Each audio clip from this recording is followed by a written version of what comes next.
Hello, Royal Affairs family. This is Roy, And I'm Yolanda. and we're your guides in Royal Affairs, where we show you Affairs done right. And we are back at it. This is part two of some of the common questions that are asked. And today we are going back and addressing why did this happen? Why did this happen? And you're like, where are you going with that?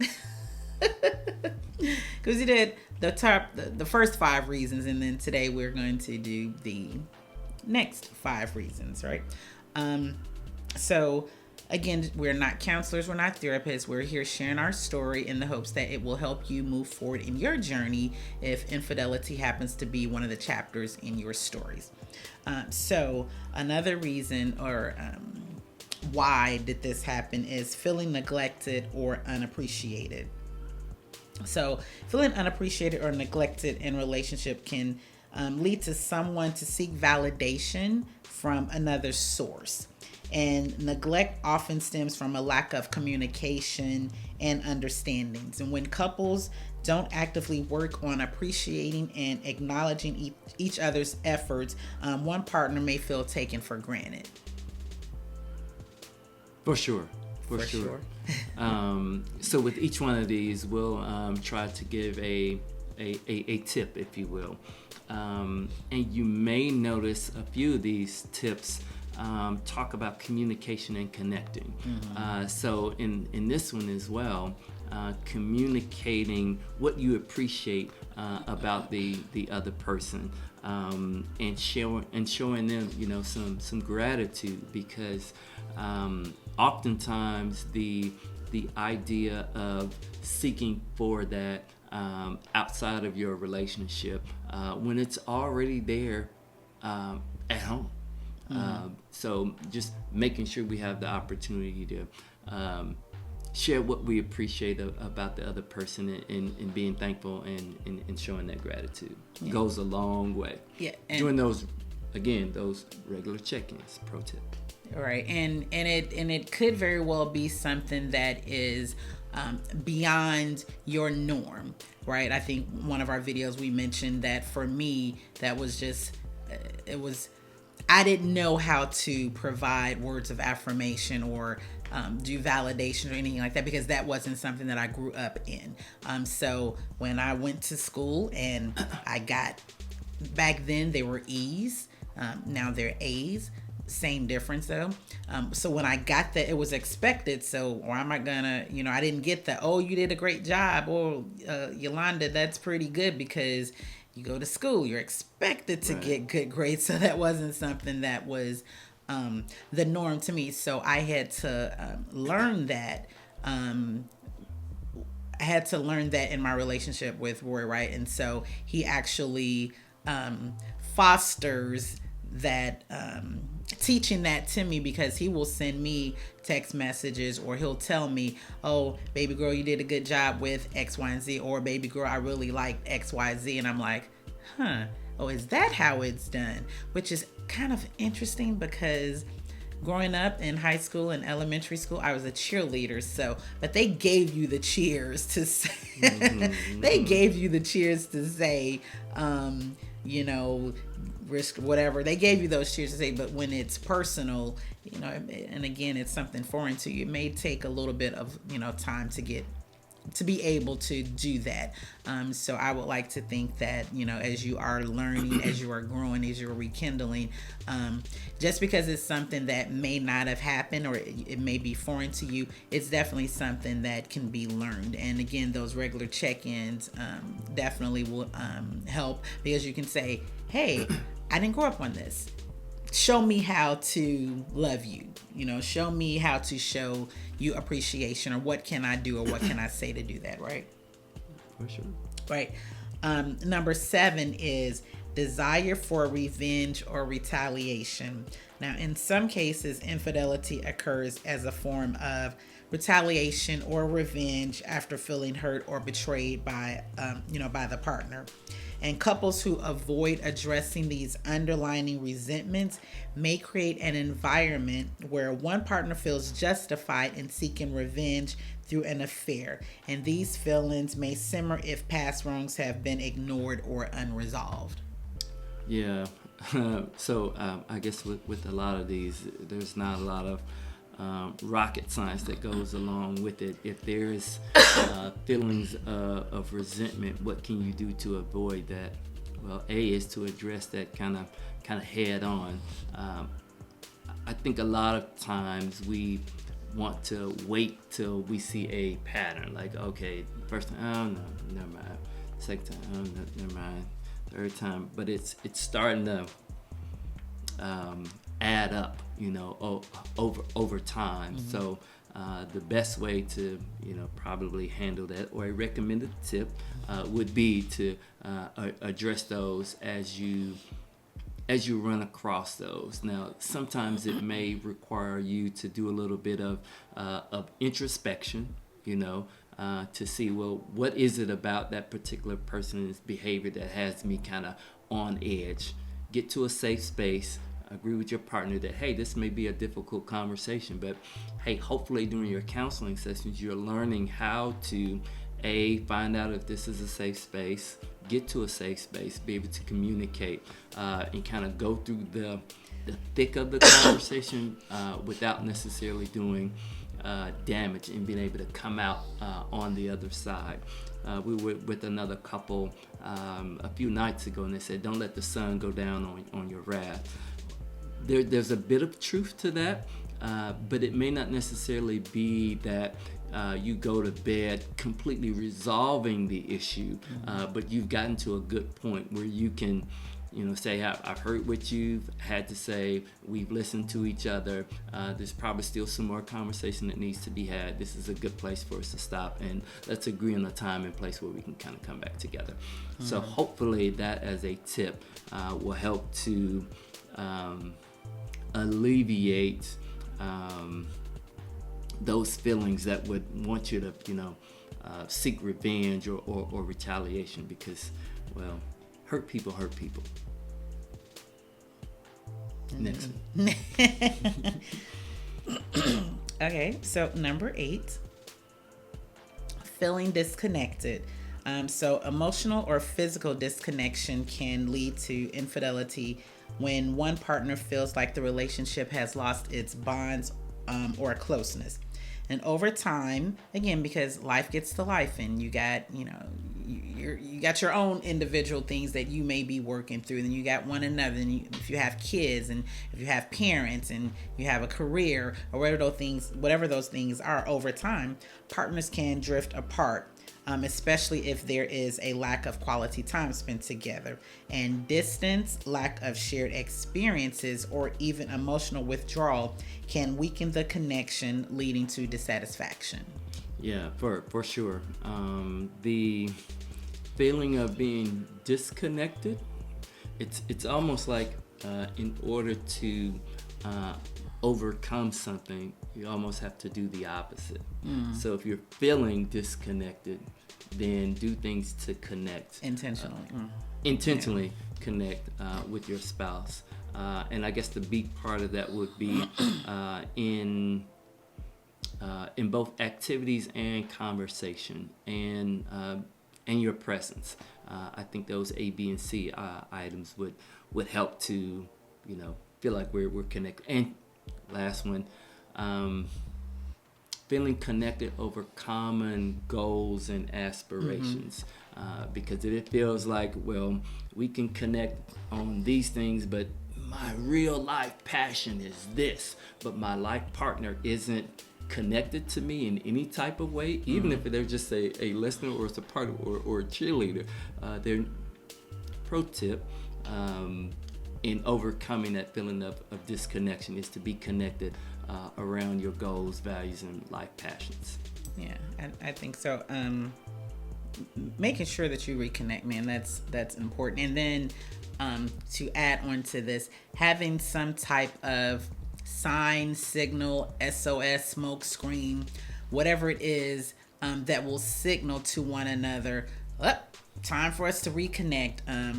Another couple was saying that when they when someone puts out, they love to play games. So whenever someone puts out this particular game, then they know, okay, it's time for us to reconnect. So having that, again, that sign, that SOS, that whatever it is, and you don't even have to say the words, just put whatever it is, just, do that. And then each one of you will know, hey, it's time to reconnect. And that may take the pressure off of, that may take the pressure off of, we need to talk. Right. That may take the pressure off of that. And that's not to say that you don't need to talk. Right. That's just to say, you know what, let's keep it light for right now. I'm telling you that I'm feeling disconnected. Let's do something to bring that connection, reestablish connection, and then we can talk. Right. Roger that. Number 9, midlife crisis or life transitions. Major life transitions such as a midlife crisis. What's a midlife crisis? I don't know. The loss of a job or significant life changes can trigger feelings of inadequacy or identity confusion. And during transitions, whatever those transitions may be, couples may grow apart as one partner navigates internal changes. And if it's not addressed through open communication, these feelings of dissatisfaction can lead to strain outside of the relationship. So again, open communication seems to be the key, or what can be the downfall to a relationship, or what can be what's the opposite of downfall? Success? Yeah, the success of a relationship. Yeah, so, kind of going through those midlife crises, and I'll just speak from a male's perspective. When you kind of wake up in the morning and realize that, I've lived over half of my life, right? And so now this I'm sorry. I laugh because that group too, man, they go say whatever they want to say. And that youngest daughter, one of them was like, you're half of 100 or something like that. Like, okay, thank you. You start to do the math, like, wait a minute, the average lifespan is 85 years. I've lived more than I have left to live. So those feelings of, am I still the man? Do I still have juice? You're still the man, oh, baby. Thank you. That's good. Do I still have juice? Am I still as energetic as I used to be? So sharing with your partner again through open, communication. This is how I'm feeling, because when you go off and buy the new red Corvette, you're like, what's really going on here? Is there a need for attention? And you may feel like, yeah, I want to feel that rush again. So doing things differently may help to avoid that midlife transition. Where That's you a are, good word, midlife transition. Yeah, so that you're sharing kind of openly and honestly. This is kind of what your boy's going through. Okay. What did he say? I hear you. I receive. Yeah. And then number 10 is lack of commitment or fear of commitment. And for some individuals, commitment in a relationship feels suffocating, leading to fears of being trapped or losing freedom. Couples who have not fully discussed or aligned their long-term commitment goals may face issues of uncertainty, and fear of commitment can also lead to one partner acting out through infidelity. Yeah. Lack of commitment or fear of commitment, or fear of just having the same old, like your lifestyle. Why you gotta say it like that? Your same lifestyle old, becomes because those are the feelings that some people may have when they have that lack of commitment or fear of commitment. Because on the other side of that is, well, if I don't necessarily commit to this, then I can do X, Y, Z, A, B, C, D, E, F, G, right? And so that may seem enticing. So I think one of the pro tips would be in that particular instance to again kind of share what is it that you're looking for. What are the things that excite you, or what, from the standpoint of having commitment, bothers you. Like, so if you need me to put on a cowboy hat and grow, or if you want me to grow a longer beard, or just do something different to spice things up or whatever, hey, that may be the change that she was looking for. But again, it doesn't change necessarily who I am, but it provides her the opportunity to be like, ooh, that's something I could get into.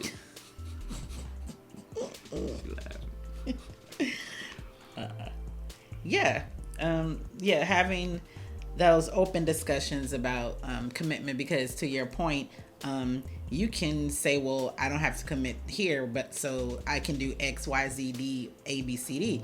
But still at X, Y, Z, A, B, D, C, D, if you are not openly communicating, you're going to have some issues right there too. So it all goes back to, just being open and, communicating, having open communication. What does commitment look like to you? Because commitment may look different. Yeah. It may, for us, it may look like this, and for someone else, it may look like that. And for our kids, it may look like, something else. So just not being afraid to have those open conversations, just because your thoughts or ideas may be different from someone else. And let me pull on that thread of being able to have those open conversations. Sometimes it's not a natural thing to do. So kind of going back again to the idea of working with a professional that can help the two of you figure out how to have those communications, how to be able to listen, how to be able to respond, how to be able to internalize, and then the decisions that you make afterwards are up to you as a couple, and then hopefully revisiting and having those tune-ins afterwards with your therapist or counselor helps to see, well, based on kind of what we learned, heard, and discussed, we took XYZ action. Now, when we go back and talk through that, then we can have a full picture of, hey, are we making progress? Are we not making progress? Or are we stagnant? Or did we uncover something else? We kind of worked out this particular space and like, oh, we're doing great there, but there may be some other areas where we can continue to improve. Yeah, most assuredly. And I think it's definitely key to note that you should work on building a foundation of trust and security that alleviates the fear of commitment. And not only the fear of commitment, it's just making sure that you foster an atmosphere where people feel safe, where your spouse, your partner feels safe with you. I know with group 2, that little one, I don't know, he sometimes thinks that he can hide stuff. And I'm like, Bubba, you don't have to feel as if you need to hide. Like if you spilled the juice, if you just found out that he broke the library's DVD, don't know how much that's gonna cost us. But I old self with group 1 probably would have yelled and did all of that, but group 2 new self is like, okay, Bubba, if something happens, we need you to come to mommy and daddy so that we can help you to figure things out. So just making sure that you create a sense of safety so that there isn't a fear.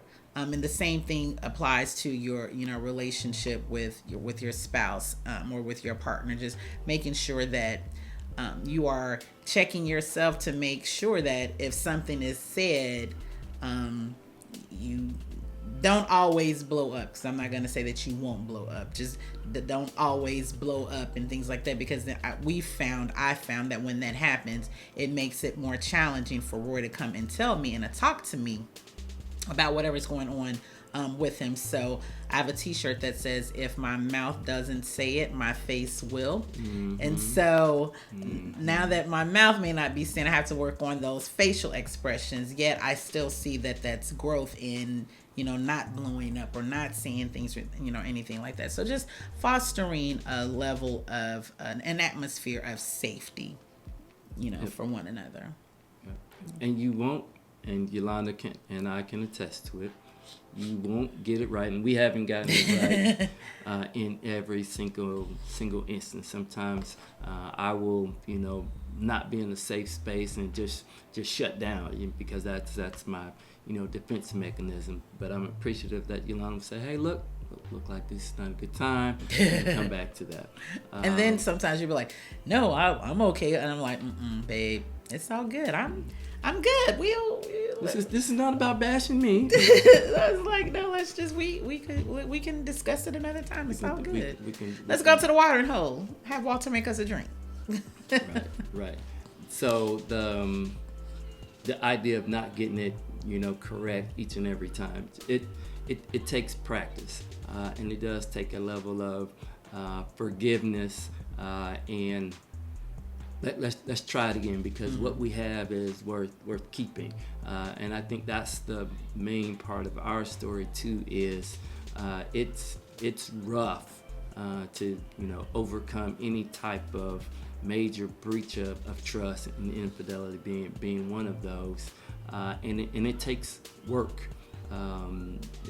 consistent work, and you learn new skills kind of along the way. You get different insights. You connect with other couples and share your stories, and you learn from others as well. And then you're giving each other the grace as you all grow and mature, to say, wow, I see the growth in you. Like, wow, man, it's amazing to see kind of where we've come. So hopefully that is where you guys will find yourselves. If not today, maybe tomorrow.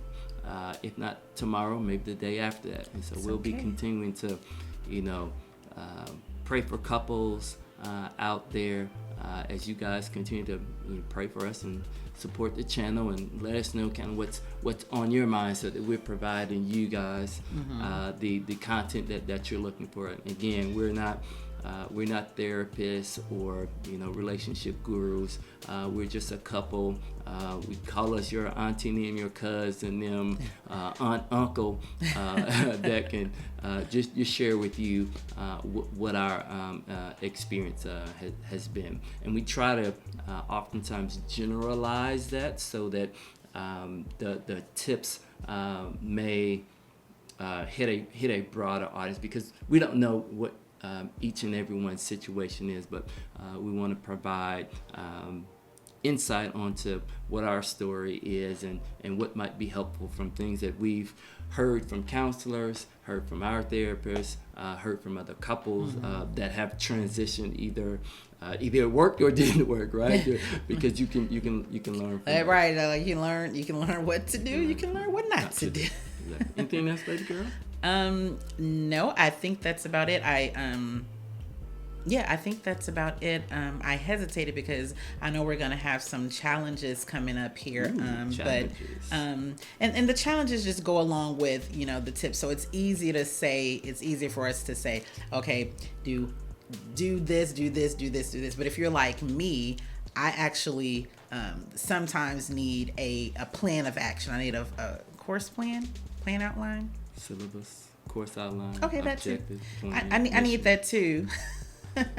And I need it to be specific in some areas. In some things I don't, but we're looking to do some specific challenges as it relates to some of these questions that have been asked. And the one that we're talking about today is, why did this happen? So we're looking at putting together some challenges, but we'll definitely let you guys know when that becomes available, because we'd love to have you guys join us. And we'll even, we'll do the challenges, right? Yeah, we'll do we'll do the challenges as well, because it doesn't hurt to revisit. It doesn't hurt to to continue working on what you have already worked on, right? Yep. All right, always learning something every day. Always learning something. I think that's about it. Because the little one go come back in here and say, in a minute. Yeah, still. In a minute. So if you like what you're hearing, go ahead and hit that like button, and make sure you subscribe. We're trying to get our subscriber numbers up as well, so that you don't miss any of this content that's coming out. And let us know in the comment what your thoughts are, and if we missed any reasons or tips that you would like for us to share with this particular community. So I'm Roy. I'm Yolanda. We're your guides in Royal Affairs, where we show you Affairs done right. See you guys next time. See you next time.